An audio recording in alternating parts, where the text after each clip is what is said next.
Bueno, realmente ha sido una charla magistral, nuestro buen amigo Jaime del Castillo. Un honor tenerlo en el Perú cada vez que viene, siempre está empujándonos a avanzar en el tema de innovación, del reestrés y de todo lo que se puede hacer. Y nosotros parece que estamos en el buen camino, ¿no? Porque por si acaso Chile empezó antes que nosotros. Y si esa falta de las agencias de desarrollo regional no se han podido dar, entonces también es lógico que no pueda caminar con todas sus patas, ¿no? Como tiene que ser. Vamos a dar paso entonces a el panel. Y yo quisiera invitar en el primer panelista, el señor Antón Williams, representante de la Secretaría de Descentralización de la PCM, por favor. Lo recibimos con un aplauso, va a ser uno de nuestros panelistas.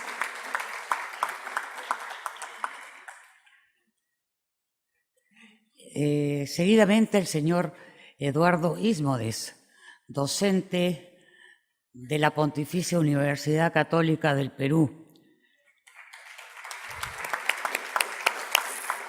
Él está, además de ser docente en el Sistema de Innovación de la región San Martín. Y la PUC, tengo que reconocer, porque yo soy testigo de ello, hace mucha labor de investigación y de apoyo a los empresarios, como es el caso de La Calera, por ejemplo, que están apoyándolos con el tema de las algas, ¿no? Esta es una empresa que muchos conocen, es una corporación que empezó el abuelo con ganado.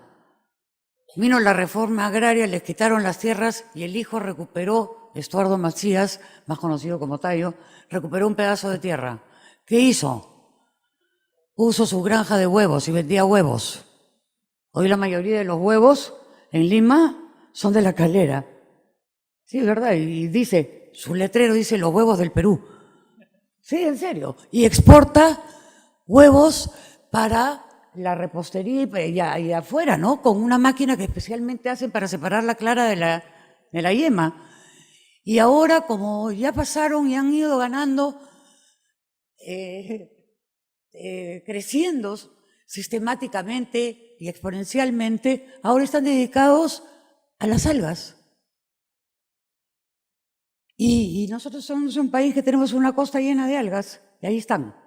Así es que me da mucho gusto tenerlo también a usted, señor Eduardo Ismodes. Seguidamente tenemos al señor Javier Ramírez Gastón, director ejecutivo del Programa Nacional de Innovación en Pesca y Acuicultura. Un aplauso para él también. Y tenemos nuestro último panelista, y no por ello menos importante, al señor Hermes Escalante Añorga, presidente de la Cámara de Comercio y Producción de la Libertad y vicepresidente de Perú Cámaras. Un aplauso doble para él. Él también está haciendo un viaje entre poco al Reino Unido por una invitación del CONCITEC para ver temas de innovación y también ha participado en otras pasantías anteriormente en temas similares. Uno de ellos ha sido a Medellín, ¿no? Así es. Bueno, entonces vamos a empezar dándole 5 minutos a cada panelista para que puedan comentar lo expuesto por el señor Jaime del Castillo, quien ha destacado que si no tenemos una especialización inteligente, no vamos a llegar a ningún lado, que si trabajamos aislados del mundo, no vamos a desarrollarnos jamás, que si tratamos de crear la pólvora, por decirlo de alguna manera, nos vamos a demorar décadas y que por tanto debemos tener un networking de instituciones, tanto nacionales, regionales, las hay muy buenas que hacen innovación, pero también traer, transferir ese know-how de la tecnología y de la innovación. Innovación que, por cierto, destacó, como en el caso de Sara, es procesos también. Es la gestión, innovar en la gestión. Y eso es muy importante. Dicho esto, y has hablado de demasiadas cosas que si yo tengo que acá decirlas todas y descifrarlas, sería difícil. Gracias. Muchas gracias. Pero sí tenemos claro que tenemos que ver cómo hacemos para que el Estado pueda cumplir ese rol del que mencionabas, para impulsar y sensibilizar a las empresas para que hagan innovación, sobre todo aquellas que están en nada, pero que tienen potencial, ¿no? Y también ver estas oficinas de articulación, que son las agencias de desarrollo territorial o regional, para poder... ya tengo agüita, gracias. Promover estos cambios de comportamiento para crear una cultura innovadora y llevar a cambio los cambios regulatorios. Por ejemplo, nosotros tenemos obras por impuestos, y obras por impuestos es un tanto complicada todavía. Y es algo que el empresariado podría utilizar muy bien en el Perú, porque de tus impuestos sabes a dónde van y van a hacer algo positivo: innovación, centros tecnológicos, apoyo. En fin, creo que hay muchas formas de hacerlo en el Perú. Como bien lo dijo Jaime, tenemos la bendición de un agro que, por nuestro clima, todo el año somos competitivos y queremos tener determinadas frutas, hortalizas y qué sé yo. ¿Por qué? Eso no sucede en Europa. Y esa ventaja competitiva la tiene el Perú. Y si le damos valor agregado, basta.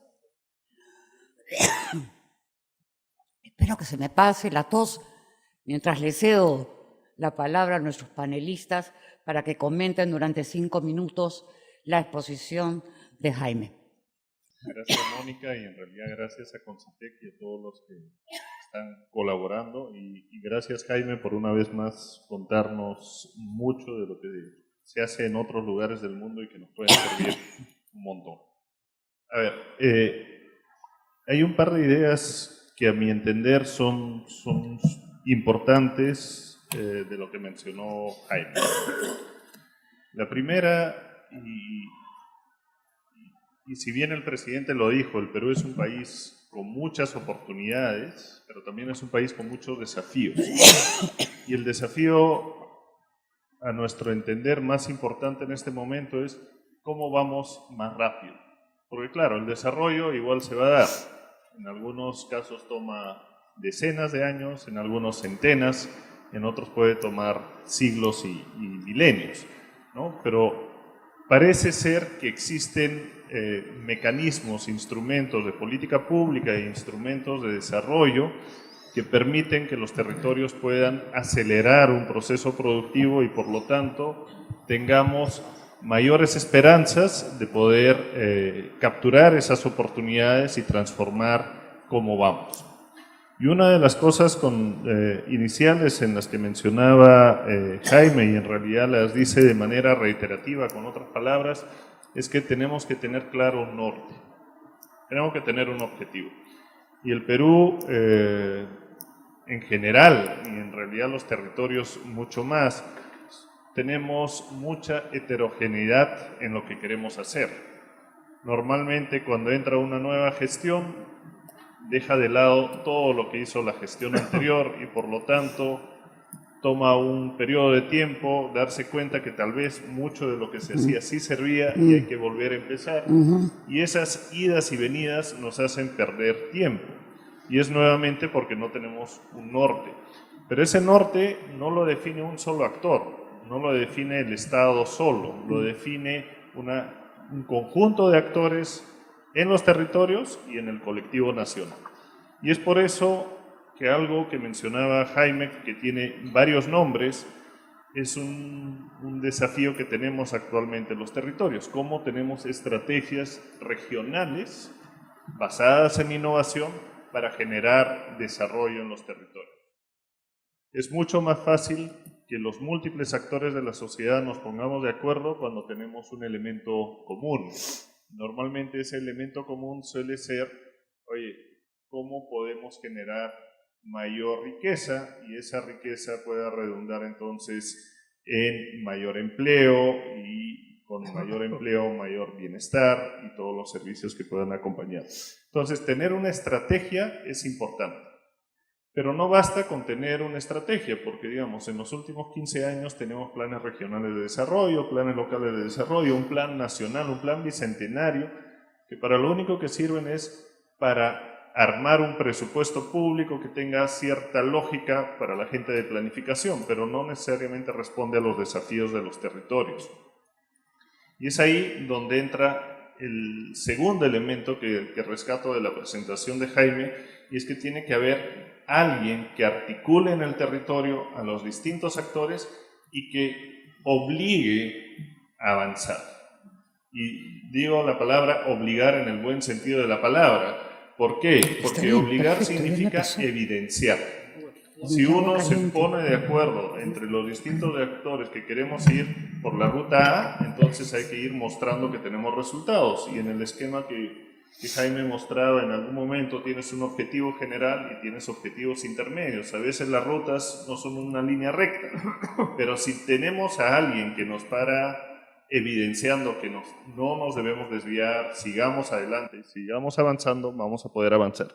Y es ahí donde entran las agencias regionales de desarrollo. Las agencias regionales de desarrollo son un instrumento de política que se ha utilizado en muchos lugares, donde una de las grandes virtudes es que sienta en la mesa a todos los actores relevantes para esa estrategia y le rinde cuentas.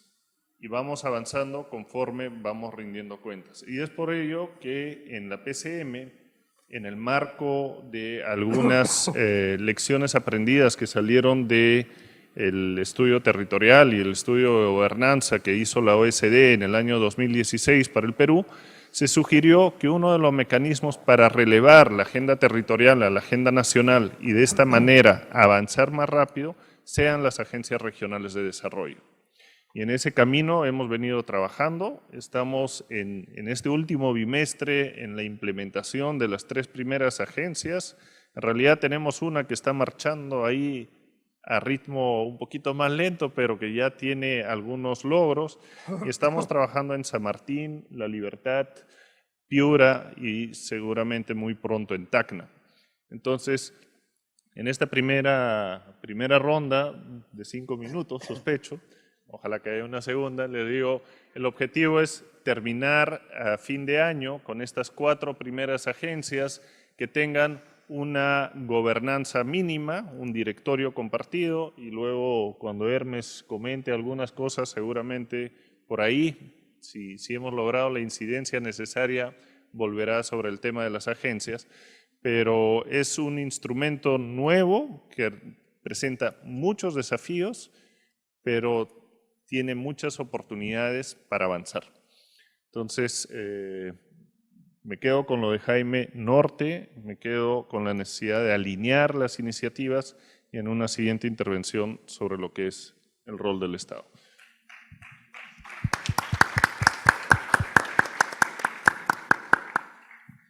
Es a un PPT que es ocioso, no tiene sentido presentarlo en 5 minutos, pero lo pueden utilizar si hay en el... Sí, pero en 5 minutos no tendría sentido mostrarlo. Quería compartir con ustedes lo que hemos trabajado en la región San Martín. Coincido en la mayor parte de lo expresado con Jaime y a raíz de la experiencia que hemos tenido podría plantear algunas inquietudes que espero que sean de utilidad. Lo primero de todo es que estamos tratando de que no sucedan cosas penosas como la que ha ocurrido en San Martín y en el país con el Sacha Inchi.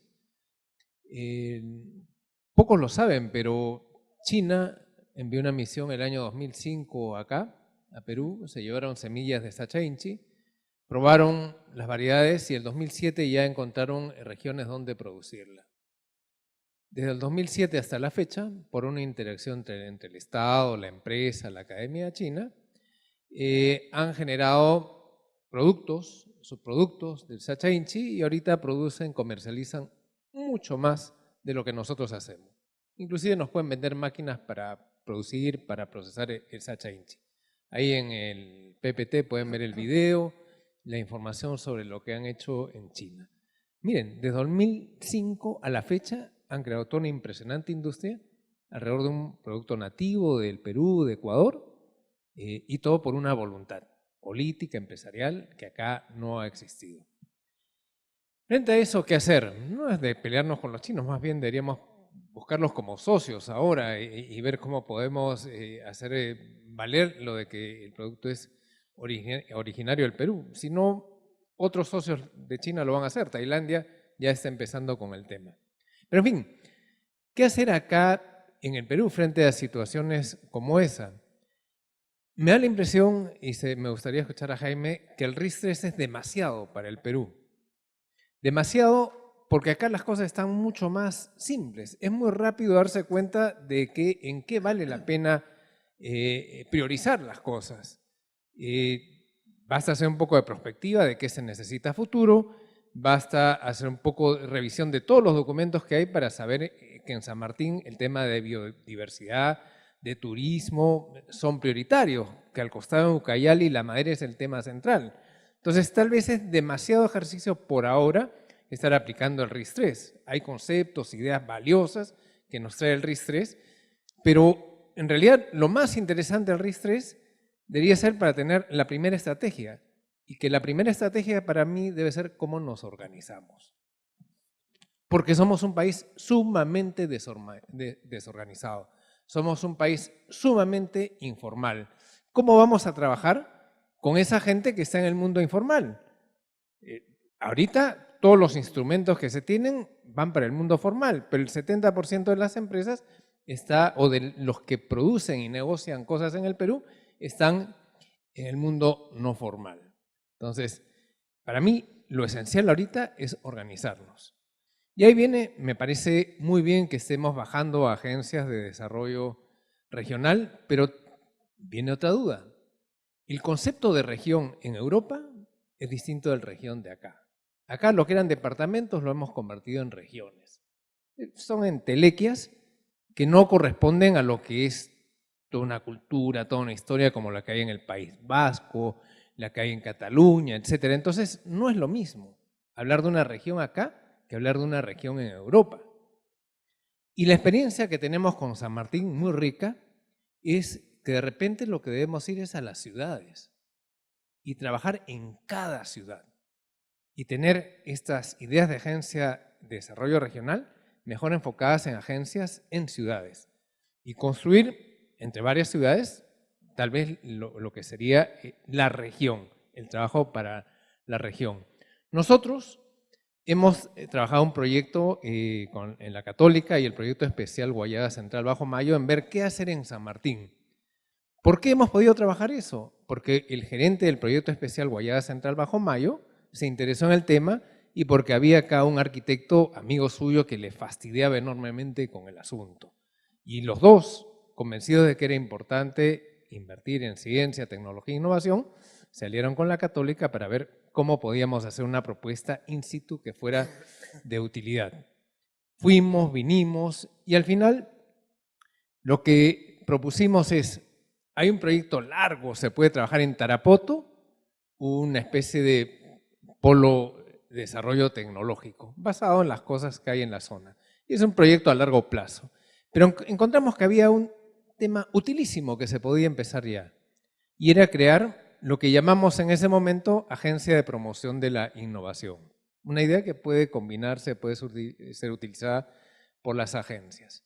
Y nuestra idea de una agencia de promoción de la innovación es conseguir un espacio en la ciudad donde regularmente se puedan encontrar los empresarios, motivados particularmente por la Cámara de Comercio de Tarapoto, donde pueden encontrarse la gente del gobierno, del Estado, de las alcaldías, y donde puede encontrarse la gente de la academia, desde profesores, decanos, para conversar sobre qué es lo que se puede hacer en la región. Y debe ser un foco de reunión permanente. Cada mes se reúnen y hacen las propuestas, los planes de trabajo para la región. Pero además, en esa agencia tendrían que hacerse otras cosas. En esa agencia se pueden añadir módulos. Por ejemplo, un módulo dedicado a capacitar. ¿De qué nos sirve traer propuestas, planes, ideas, si la misma gente de la empresa, el Estado y la academia no tiene idea de qué es la innovación, cómo se maneja, qué es lo que puede hacerse? Es tener otro módulo dedicado a ayudar a los empresarios y a las universidades a ganar los fondos de Innovate Perú, los fondos de Concitec, los fondos de Linía, etc. O sea, tener expertos o tener el espacio donde contactar a los expertos que se dediquen a ayudar a la gente a ganar proyectos, que no se queden en una región Lima, sino que vayan también a provincias. Se pueden añadir módulos donde se tienen charlas, conferencias para el público en general, contribuyendo a esta capacitación, a esta interacción. Se pueden añadir, si hubiera los recursos, espacios de coworking, espacios para incubar empresas, etcétera, etcétera. Entonces, estos módulos de agencias que nosotros lo hemos puesto como agencia de promoción de la innovación es algo que puede colocarse en una región, se puede colocar en ciudades, y yo creo que habría que enfocarla primero en ciudades. El gran aporte sería conseguir que haya ciudades donde se reúne a la gente cercana, del campo, donde saben que ahí les están ayudando a generar innovación. Creo también otro tema clave y que hemos visto muy difícil de conseguir es involucrar a las universidades. Involucrar a las universidades es para mí ir al corazón, a la gente, a los estudiantes, para incentivarlos a hacer proyectos que tengan sentido para los empresarios. Creo que si uno vamos al rector o va al decano, eso muere en el camino. Hay que ir a la vena, a los chicos que tienen tiempo, que pueden dedicarse y que tienen ganas de llevar a su región, a su ciudad, a su zona, a un mejor estado. Y creo que detrás de ello, así como que el primer paso clave, la primera estrategia es organizarse, hay que tener algo con valor nacional que nos incentive a todos a agruparnos alrededor de lo mismo. Y entonces nuestra idea, que ojalá lo puedan tomar las entidades correspondientes, Produce, PCM, deberíamos trabajar por crear el Sistema Nacional de Innovación, que ya existe, débil y todo, pero con una marca, Sí Perú, Sistema de Innovación del Perú. Pero, como es algo muy grande, hay que bajar y trabajar en crear el Sistema de Innovación Regional. En cada ciudad, en cada lugar deberíamos decir, en cada región vamos a crear el Sí Tacna, Sí Libertad, Sí Tacna, Sí Libertad, Sí San Martín. Pero podemos ir más abajo y en cada ciudad decir, vamos a crear el Sí Tarapoto, el Sí Trujillo, el Sí la ciudad que quieran llamarles. Inclusive podemos ir a distritos y hablar de un Sí distrito o a sectores, un Sí Gamarra, el sistema de innovación de Gamarra. Lanzar esa idea para que donde vaya calando, vayamos creando ese tejido donde cada uno, el sí sector, el sí localidad, el sí región, el sí ciudad, están construyendo todos el sí Perú, el sistema de innovación del Perú. Y esas ideas son las que quería compartir en estos 5 minutos. Gracias.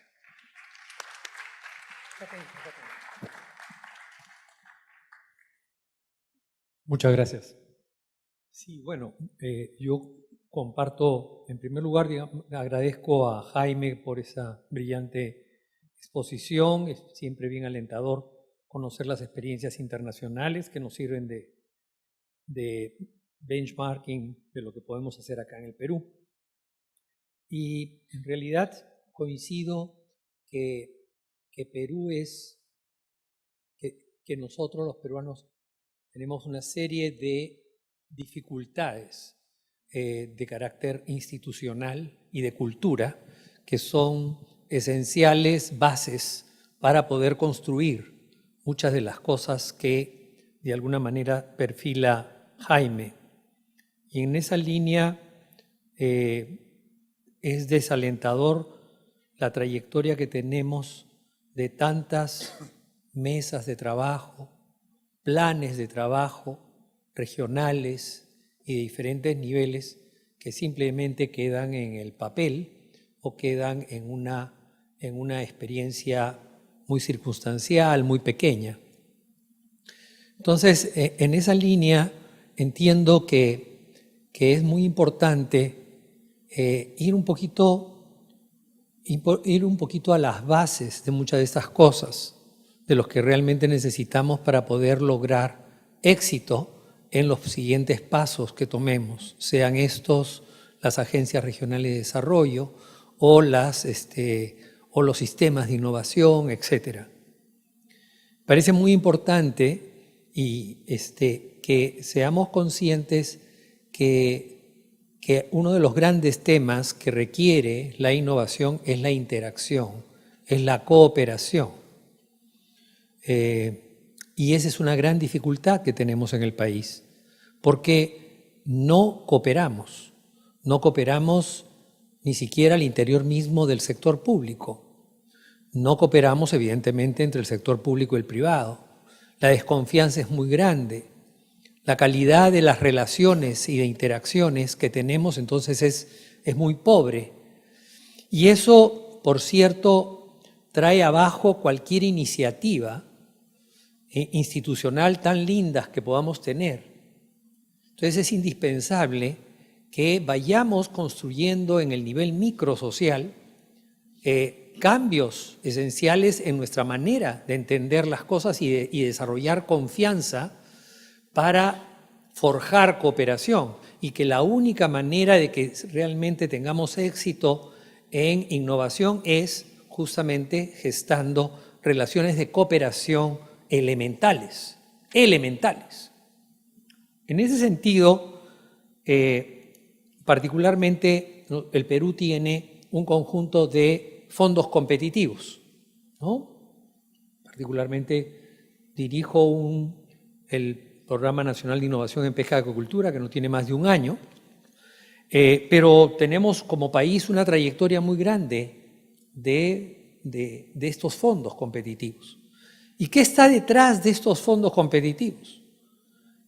Que cada proyecto sea una pequeña célula de cooperación entre la academia y las demandas en general, ¿no? ¿Cuánto hemos avanzado en ello? Algo hay.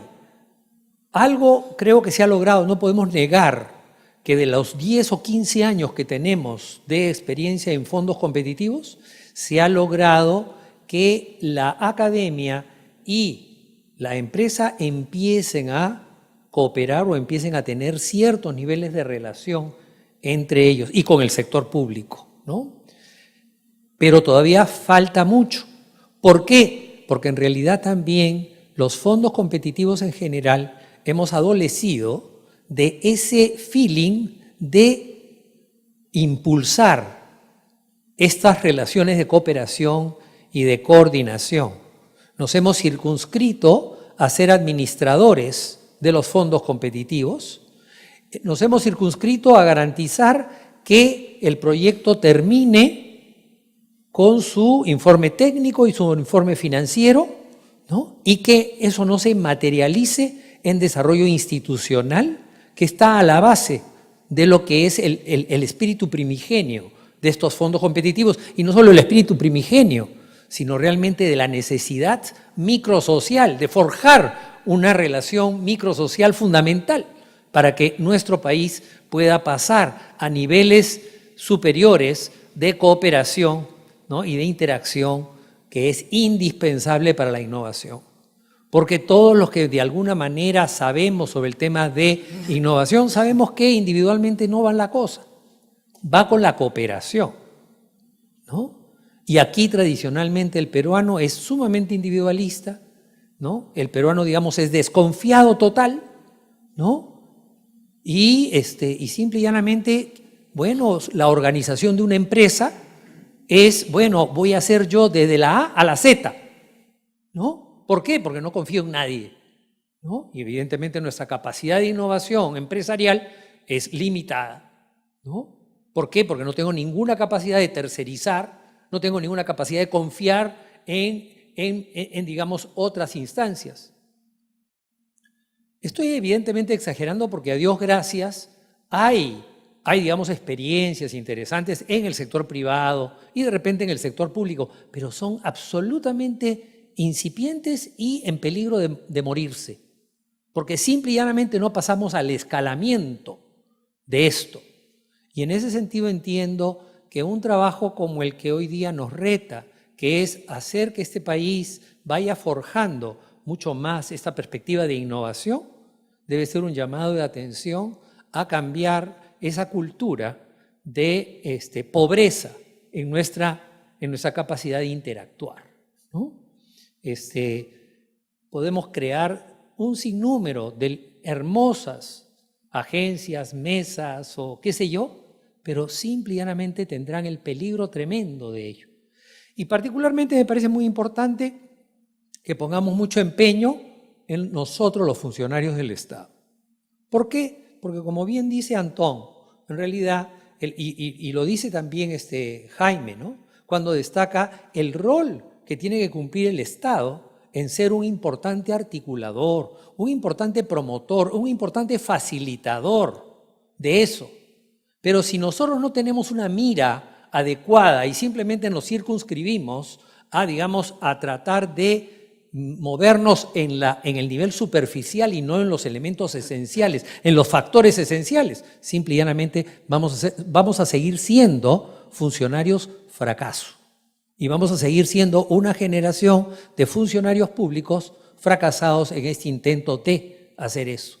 Y en ese sentido apuesto, digamos, a la importancia que tenemos como funcionarios públicos de cambiar nuestra manera de ser, de nuestras maneras de comportarnos y de nuestra manera de relacionarnos, ¿no? Y de pensar entonces que es muy importante la manera como nos relacionamos con los ciudadanos de este país. Y si vamos a estar pensando entonces que nosotros somos los grandes protagonistas y no somos los responsables de empoderar a la ciudadanía, simple y llanamente estas agencias o este tipo de esfuerzos loables que hay en la perspectiva de lo que se está perfilando, simplemente digamos, terminarán en el fracaso y no pasaremos a un nivel superior. Gracias. Ahora le cedemos la palabra al señor Hermes Escalante, presidente de la Cámara de Comercio de La Libertad. Gracias, Mónica. En primer lugar, mi saludo a don Jaime del Castillo por esa excelente exposición que nos ha hecho, siempre enriquecedora cada vez que lo escuchamos y cada vez aprendemos más de él, por todos esos conocimientos y experiencias que tiene en los diferentes, digamos, campos de la innovación, la ciencia y la tecnología. Importante la propuesta de Antón y de don Javier, el tema de viendo desde el punto de vista del sector público.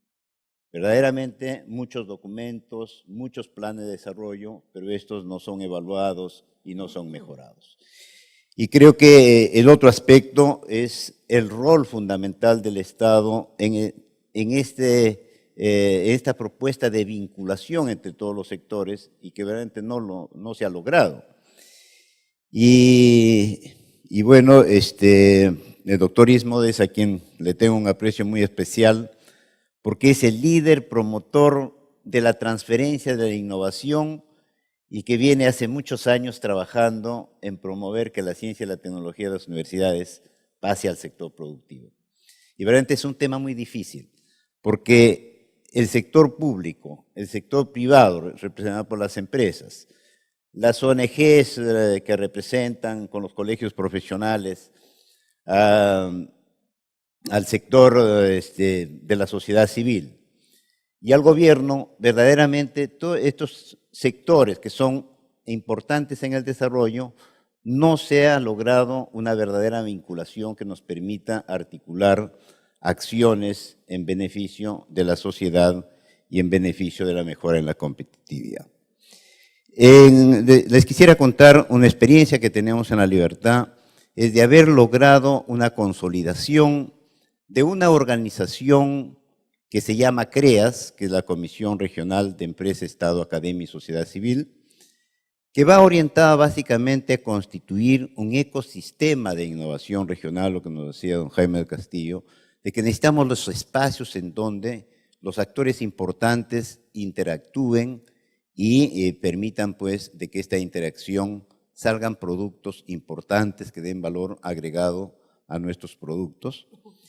Y el CREAS se formó en diciembre del año pasado formalmente, pero veníamos hace 2 años trabajando el tema de vinculación luego de la visita que hicimos, una visita técnica a Medellín, Colombia, en donde nos dimos cuenta que verdaderamente Colombia había cambiado en 25 años, seguramente, de una ciudad caótica a una ciudad moderna, básicamente logrando esa vinculación entre los actores importantes del desarrollo.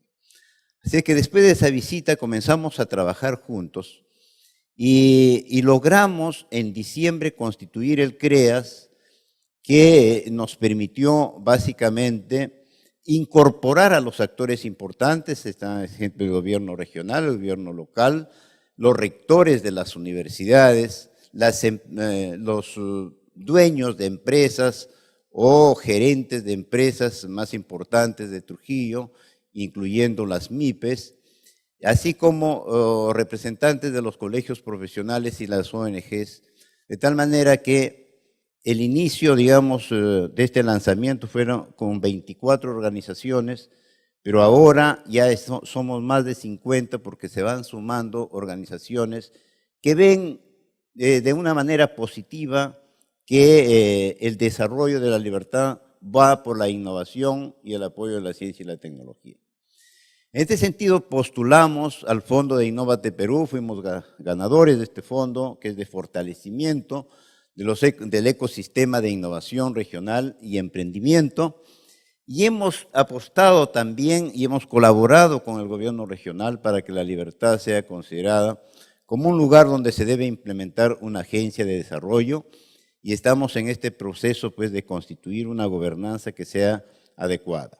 Lo interesante del CREAS es que los actores estamos trabajando coordinadamente, estamos buscando espacios de trabajo conjunto entre el sector productivo y la empresa, tratando de que la ciencia y la tecnología, que es escasa verdaderamente en las universidades, se pueda transferir, pero buscando espacios también de poder trabajar juntos en proyectos con fondos nacionales o fondos internacionales.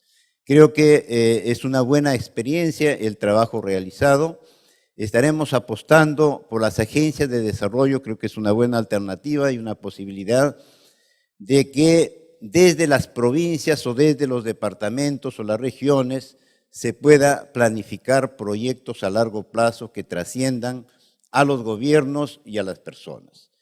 El otro hecho es que se pueda trabajar de manera conjunta un plan a largo plazo y que este sea el resultado pues, del aporte de los actores que les mencione que son importantes en el desarrollo regional, que podamos lograr la especialización inteligente que nos habla don Jaime del Castillo y que podamos seleccionar algunos sectores en el cual tenemos fortaleza y que las propuestas nazcan de las regiones y que no esperemos que el gobierno central planifique los desarrollos regionales. Creo que es importante que cada región pueda generar sus ideas, que las personas surjan en las regiones y los proyectos surjan en las regiones para el beneficio de la población y para el beneficio y para el desarrollo sostenible de la región. Muchísimas gracias. Señor Escalante, yo quería permitirme también hacerte algunas no sé si propuestas o lo que yo pienso que podría, como Perú-Cámaras, hacerse. Y una de ellas es, ¿por qué no tenemos una plataforma única para los fondos concursables? Por ejemplo, hay mucha gente que no sabe nada sobre el PENIE. Innóvate. ¿Cuándo se abre la ventanilla? No sabes. ¿Cuándo se abre? Y tienes que estar... La gente no tiene tiempo para pasearse por todas las páginas web del gobierno para ver qué fondos hay y a dónde puede aplicarlas. Hay mucho desconocimiento en ese sentido y creo que una plataforma única para programas de cooperación a favor de las pymes, por ejemplo, o también de la gran empresa, dependiendo de la mediana empresa, dependiendo de lo que quiera y de la magnitud que sea, poder pues postular, porque siempre, lo mismo que decía Jaime, que en España a un fondo concursable se presentaban los 300, después los 300, los mismos 300 y después los mismos 300.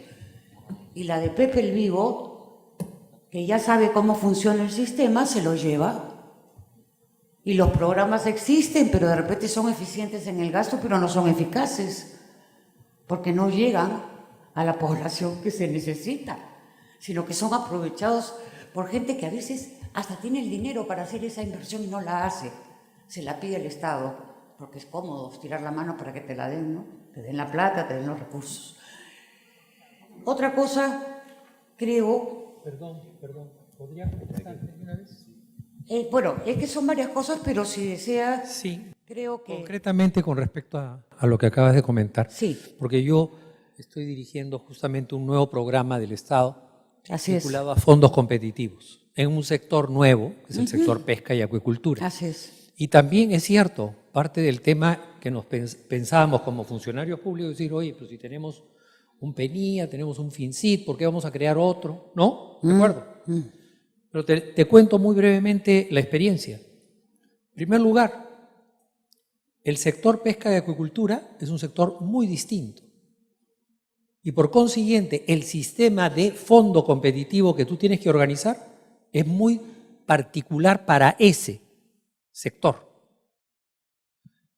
Hemos tenido que cambiar, o sea, tú puedes usar formatos, sistemas, hasta administrativos informáticos, similares que simplemente no te funcionan y que tienes que empezar a convertirlos ad hoc a cada especificidad. Por cierto, en el futuro seguramente pasaremos esa etapa y estaremos en otra situación. Pero hoy día somos un país tan heterogéneo, con tanta diversidad, que si tú quieres realmente llegar a todos los sectores, simple y llanamente tienes que entrar primero a un nivel un poco de intervención vertical. Porque voy a poner un ejemplo. Nosotros como sector pesca y acuicultura teníamos potestad de ir a los otros fondos. Pero, oh sorpresa, simple y llanamente el sector pesca y acuicultura era el patito feo de esos sectores. ¿Qué estaba pasando? ¿Y qué ha pasado? Simple y llanamente no estaban respondiendo los productos o los instrumentos que estábamos produciendo como Estado para todos los sectores, no estaban funcionando para el sector pesca y acuicultura. Ha tenido que haber un programa especial para que hoy día, a través de la primera experiencia, tengamos 800 propuestas del sector pesca y acuicultura, ¿no? Entonces, yo reconozco que necesitamos en el futuro desarrollar la eficiencia de lo que tú dices, la posibilidad de que haya cosas un poquito más transversales, etcétera. Pero tenemos que ser muy conscientes que tenemos una tal complejidad y diversidad que muchas veces se requiere intervenciones más específicas para cada realidad. Conforme vayamos haciendo más homogéneo el usuario o los usuarios, ¿no? Simple y llanamente, seguramente que será mejor un instrumento. Pero si tú quieres llegar al pescador artesanal, para que el pescador artesanal ponga su proyecto, simple y llanamente no funcionó las anteriores experiencias y tuvo que tener un proyecto de esta naturaleza. Y todavía nos falta. Todavía nos falta. Hemos tenido el primer concurso y todavía no estamos contentos con el nivel de propuesta de las asociaciones de pescadores artesanales, ¿no?, en ese esfuerzo. Gracias. Yo tampoco me refería a los formatos exactos porque cada sector tiene sus propios formatos y su propia manera de actuar, pero me refiero a que así como uno entra en una web, sepa todo lo que, o sea, que esté el FINIA, que esté el Innovate, que esté el FINCIT, que esté, y la gente sabe, que esté Minagri, la gente sabe que puede entrar. No quiero polemizar, pero quería un poco estas ideas volcarlas a los panelistas y a Jaime, que tiene tanta experiencia en este tema. También creo que las agencias regionales de desarrollo, como se han hecho en Europa, deben de contar en un inicio con un presupuesto del Estado, pero que no sea permanente en el tiempo, porque no tiene por qué ser permanente, ¿no? Por ejemplo, en Europa ha sido en 3 años, en una agencia de desarrollo que visitamos, había una inversión de 3 años y después comenzaron a andar solitos. Y siguen sostenibles. ¿Por qué? Porque es hasta que engancha la articulación. Entonces toma un tiempo. Yo creo además que las agencias, y que me va a perdonar el secretario de Descentralización, que las agencias regionales de desarrollo estén dirigidas por un gobierno regional. Y le explico por qué. Porque se van, entra otro, hace lo que le da su gana, ya lo vemos. Y lo único que quiere hacer cemento para ver de dónde saca su coimisión. Hay que decirlo con todas sus letras porque así es. Entonces, ¿no sería mejor que esto esté? Yo soy cámara y tengo mi corazón de cámara porque trabajo para ellas. ¿Qué pasaría si las cámaras de comercio, que están en todas las regiones del Perú, le abren la puerta a la Agencia de Desarrollo, Regional de Desarrollo, para que se instale en su local? Esa es la fortaleza que tienen las cámaras, que están en todas partes. En algunas regiones hay 4. En La Libertad, ¿cuántas hay, Hermes? ¿Como 2, 3? 3, ¿no es cierto? Sí, todas están asociadas a Perú Cámaras, por eso es que no quería obviar ese tema. Y que sea la ventanilla, la Cámara de Comercio, porque no es como en Europa, que tienen The Heroes Club, que son mentores, que son gente proba, empresarios exitosos, que hacen mentoring una vez al mes y reciben y les cuenta cómo se hace el negocio, cómo es la nuez, como se dice, ¿no? O no tenemos esas agencias de desarrollo así tan grandotas. Y hay un montón. Hay de innovación, hay de todas las formas, he visto cuando he estado allá. Pero en el Perú, donde nuestra institucionalidad todavía es quebradiza, donde nuestra democracia también es debilona, ¿no? ¿Qué hacemos? No podemos trabajar con diferentes, tenemos que trabajar todos juntos. Y creo que la Agencia Regional de Desarrollo es vital, ¿no? Y que esta persona, este gerente de la agencia, pueda contar con la Cámara para que sea su ventanilla y a su vez las instituciones de gobierno todas coordinando, porque esa creo que es la idea también de las agencias regionales de desarrollo, que caminen todas juntas, que se hablen entre sí y que todo lo que haya va a una sola casilla. Y en esa casilla la Cámara de Comercio y el gerente de la Agencia de Desarrollo Empresarial coordina con los especialistas que tienen su región. Si no tiene la especialidad que se requiere, que la busque en Lima. Y si no hay en Lima, la busca en el extranjero. Pero no deja de hacerlo. Porque hay que hacer transferencia, no inventar la pólvora, ¿no? También. Y bueno, yo Quería dejar ahí también mi comentario, Jaime. Creo que las cámaras tienen mucho que dar en servicios, en articulación, y si no queremos que mueran y que entre un próximo gobierno que diga, no, esa defensa no sirve. Y otra vez como el cangrejo para atrás, ¿no? ¿Qué es lo que sucede en la práctica? Y lo sabemos todos. Ese es mi comentario y yo le cedo la palabra también a Jaime para que pueda... sí, también, van a ver, ellos van a poder, perdón, del público. Ah, bueno, si alguien del público quisiera preguntar, ¿cómo no?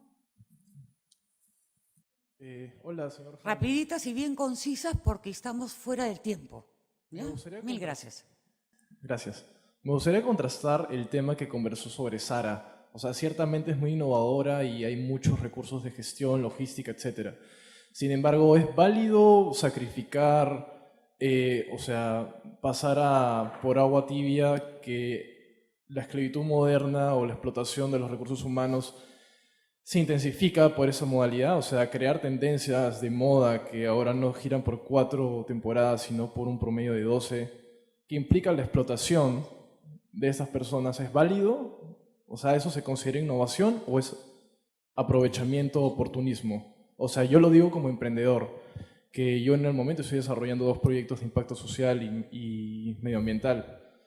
Y no sé contrastar en ese sentido qué tanto involucra crear un nuevo modelo de negocio sacrificando esta clase de recursos que son vidas. Teníamos allá y el señor de la Universidad de San Marcos. Buenos días. Según la exposición del doctor Jaime del Castillo, una excelente exposición, entendí que nuestro socio estratégico, por decirlo así, para innovar es la competitividad. Sin embargo, yo les quisiera pedir, ¿qué estrategia o qué forma o cómo hacemos para innovar en nuestro país? Si tenemos el informe de la web de la semana pasada, nos dice, nuestro país ocupa el puesto 63 de 144 países, mientras nuestro vecino Chile hace 10 años siempre nos lleva una gran ventaja. Esta vez ocupa el puesto 33, nosotros 63. No podemos acortar esa distancia si analizamos los 10 últimos años de competitividad.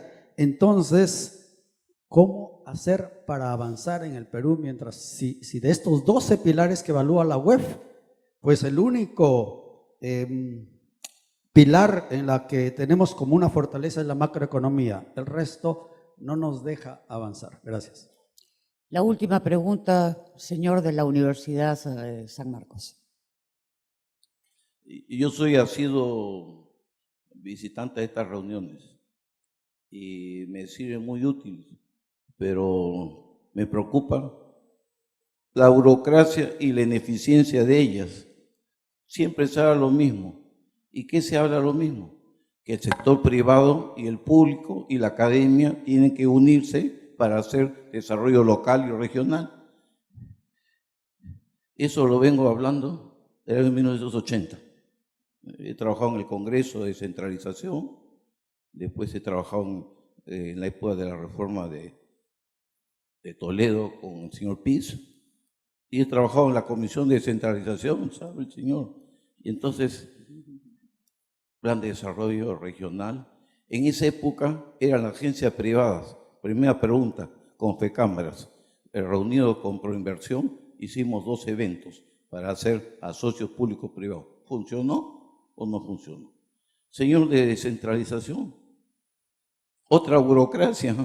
Yo sé, porque la gente de Lima provincia, que no lo ha mencionado, es decir, todos se articulan, reúnen, pero falta pues, falta tecnología y falta las universidades. ¿Por qué no convocan? Yo le he dicho indirectamente a mi amigo Raúl Molina, su viceministro, nada que ver, no hay fondos. Es decir, el problema de desarrollo regional e innovación queda para la historia. Seguramente me moriré y seguiremos hablando, este es un problema de 20 y 30 años. Un poco pesimista, pero un poco provocador. A descentralización y a innovación, Ramírez Gastón, me parece muy interesante tu innovación. ¿Por qué tampoco invitas a las universidades? Ok.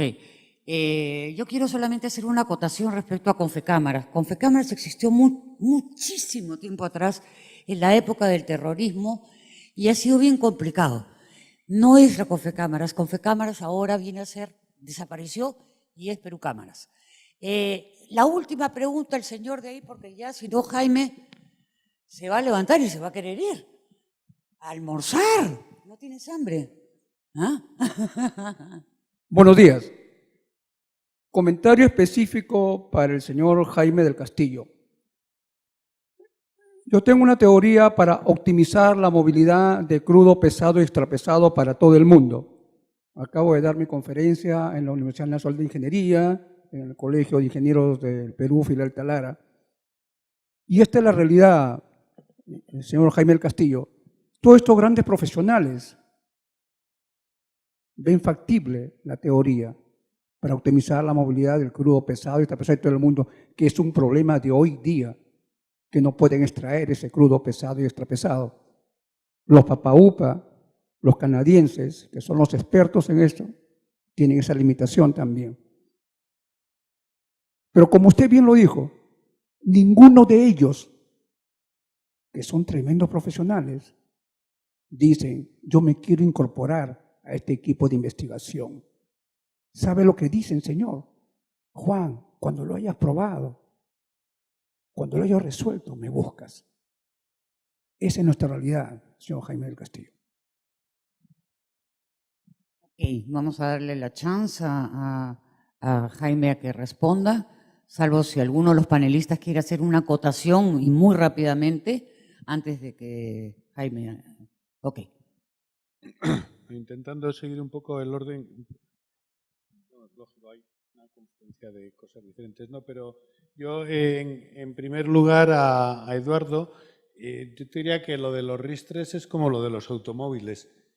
Hay automóviles que te sirven para ir a la selva y por sitios terriblemente escabrosos y entonces son muy simples, pero muy resistentes, y otros que los llevas a circuitos de Fórmula 1 e intentar hacer con el uno el otro es imposible, pero el concepto es el mismo, es al final un instrumento mecánico eléctrico que de forma autónoma te mueve, ¿no? Entonces con los ristres yo creo que no es ni muy ni poco sofisticado, es una forma de actuación. De hecho, entre los RIS de los 90 y los ristres de los 2010 no hay diferencia metodológica, son procesos de planificación estratégica. Y efectivamente en Chile, donde hay regiones también con una estructura productiva muy simple, la especialización inteligente, como dicen los franceses, ça va de soi. O sea, no hay posibilidad de no especializarte. Lo que yo creo que entra nuevo, y a mí lo que me parece terriblemente sugestivo de la idea, es que porque tú estés especializado no estás condenado a seguir haciendo lo mismo. Y que lo tienes que hacer es la diversificación a partir de lo que realmente puedes hacer, valga la redundancia, ¿no? Pues yo creo que ha habido, y yo lo he participado también, la idea de que, bueno, hay que hacer biotecnología, hay que hacer, cuando hablas de biodiversidad, hay que buscar principios farmacéuticos. ¿Para qué? Es decir, ¿qué ventaja le daría a Loreto encontrar un producto farmacéutico? O sea, un principio que se va a comercializar en Suiza y además probablemente de forma sintética, ¿no? Entonces, ¿dónde yo puedo encontrar la capacidad de tirar provecho de la biodiversidad? Que ese sí es un reto fundamental, ¿no? Pero bueno, yo creo que es eso lo que te dice. Entonces, yo creo, desde ese punto de vista, no hay que sacralizar la palabra, ¿no? Pero sí ver hasta qué punto la idea de tirar de lo que tienes para ir a, digamos, prolongar la cadena de valor en una perspectiva realista, yo creo que eso sí es importante cuando hemos vivido muchas veces de soluciones mágicas, ¿no? Y ahí eso es lo que me parece importante. La forma jurídica de los ADR yo creo que depende mucho de los países, desde Estados Unidos a ADR, Agencias de Desarrollo Regional, donde básicamente hay muchas que son incluso de financiamiento privado, pero es que la empresa norteamericana tiene una cultura muy de responsabilidad comunitaria, cosa que las latinas, por ejemplo, no tienen, ¿no? Hasta las españolas, donde son todas 100% públicas, básicamente hay otras locales que no tanto. Hay una forma muy variada que yo creo que depende de la cultura y del contexto institucional de cada país, ¿no? Entonces yo creo que Perú tiene que inventar su fórmula, o la está inventando y adaptada a su realidad. La relación de cámaras y agencias de desarrollo puede ser simbiótica, conflictiva o sustitutiva. Entonces yo creo que lo importante es que sea simbiótica, ¿no? Porque son también campos diferentes. Sobre todo también depende mucho, ¿no? Porque las cámaras, por ejemplo, en Perú, que son, digamos, de aportación voluntaria, como en Chile, tienen muy poco que ver con las cámaras en en Colombia, donde prácticamente son estructuras públicas y financiadas por impuestos públicos. De manera muy rápida, pero bueno, luego también podemos ir hablando, pero ¿cómo favorecer que los niños sean innovadores? Pues con la educación. Pues es un reto que nosotros también en España tenemos y abordamos mal, en Perú también. Realmente los países que han apostado por la educación son países que han conseguido superar de manera significativa su posicionamiento. Y pienso, por ejemplo, en Finlandia o en Singapur. Y además se da la paradoja, por ejemplo, en Singapur últimamente, que es de los países que mejor aparece en PISA y en todos los sistemas, que con un sistema educativo aparentemente muy autoritario, sin embargo, el sistema educativo que genera más felicidad en los niños. No profundizo en la paradoja, pero yo creo que es interesante ver cuáles las tendencias pedagógicas más adecuadas. Desde luego pasan por la digitalización, la creatividad, el mercado te pide cada vez más actitud y no solo aptitud con P, pero bueno, y con esa educación uno genera una cultura más favorable a la innovación. Zara yo creo que no es particularmente explotadora respecto a Nike o a Hermès o a Vuitton o a Gucci o a lo que sea. No hay una estructura de los procesos de producción en el textil que efectivamente se están apoyando en muchas ocasiones en formas cuasi esclavistas de trabajo, que a medida que se descubren los temas aparece una presión de la opinión pública que lo pone en cuestión y demás. Yo creo que hay un problema, efectos negativos de la globalización, sobre todo cuando no van acompañados de políticas de responsabilidad social, y que ahí la opinión pública juega un papel fundamental, ¿no? Que todo esto además se va a ir combinando cada vez más con las tendencias slow food, quiere decir, tendencias a la disminución del impacto en CO2, aproximando las producciones al consumo. Pero bueno, ahí yo ya digo que no creo que en particular Zara, pero tampoco lo puedo afirmar, Tengo la impresión de que es un problema general del conjunto de las cadenas de valor textiles, ¿no? Y en concreto Zara es creo que de las que más tarde entró en ese proceso, porque mucha producción se hacía en Galicia.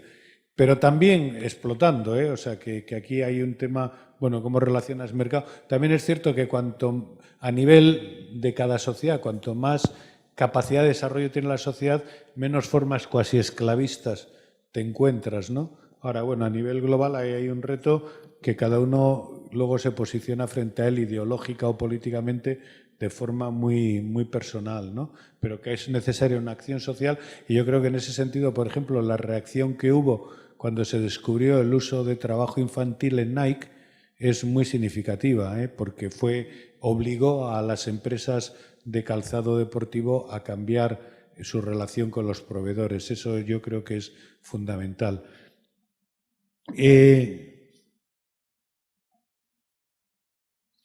Bueno, en varias preguntas venían: ¿qué hacemos en Perú si estamos tan mal?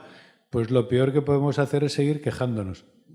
Es decir, siempre, por mal que estemos, se pueden hacer cosas. Y en la Amazonía, además, yo creo que es de los mejores ejemplos. Con una pequeña aportación de apoyo en cooperación técnica, uno puede cambiar sustancialmente la capacidad de desarrollo de comunidades. Y en ese sentido, la experiencia del programa especial de la cuenca del río Putumayo con las comunidades en temas como el cacao o como la acuicultura, yo creo que es terriblemente significativa de que, por muy mal que se esté, se puede estar mejor. Quiero decir, cuando se ponen medios, a veces es necesario un apoyo externo y además yo creo que ahí hay un compromiso no solo de Perú, sino del conjunto de la humanidad con las comunidades del Amazonas para hacer sostenible digamos, para hacer compatible la sostenibilidad con el desarrollo comunitario, ¿no? Porque además, como no se les apoye, van a seguir quemando de forma difícilmente reversible bosques para poder cultivar y poder sobrevivir, va a seguir habiendo ilícitos, etcétera. Yo creo que hay un compromiso ahí, no solo del Perú, sino de toda el conjunto del mundo por la sostenibilidad. Y finalmente, decía usted que siempre se habla de lo mismo, bueno, pero es que eso es humano, ¿no? Pero yo sí que le digo que cosas de las que yo hablaba hace 20 o 30 años, no solo en Perú, en el continente, que era desarrollo local y que no había medios ni había interés y había unos pocos locos que creían en ello, en este momento el lenguaje ha cambiado, la receptividad ha cambiado y yo siempre uno puede ver el vaso medio vacío o medio lleno. Pero yo creo que en cualquier caso vacío está dejando de estar. Por lo tanto, yo diría que no está nada decidido ni nada jugado, que tanto Antón como Javier, por poner dos personas en el sector público, tienen por delante un trabajo difícil y complicado, pero yo creo que es la primera vez en Perú que de manera sistemática se intenta, por ejemplo, un programa de modernización de la pesca-acuicultura pensando en el apoyo a los productores y no solo en los recolectores, y también de manera sistemática en dotar, y yo creo que esto es importante, que no lo ha comentado Antón, pero yo creo que está detrás de todo el tema de reforzar la capacidad y el empoderamiento de los gobiernos regionales, porque sin eso no hay desarrollo regional. Ok, es una lástima, está muy interesante, pero tenemos que concluir este panel, estrategias y agencias de desarrollo territorial.